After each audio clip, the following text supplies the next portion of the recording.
Good. Who's this? Steve Jobs. Okay, who else do you know? Chris Peters. So Chris Peters has been a manager of the employer community, and there he made the switch, and from there he made the switch to politics. Who else do you know?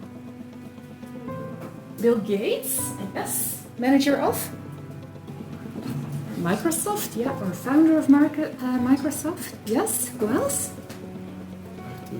Bart Wever, yeah, manager of the political party N-VA, yes. Okay, who else? Two unfamiliar faces on the slides. All right, who's this guy?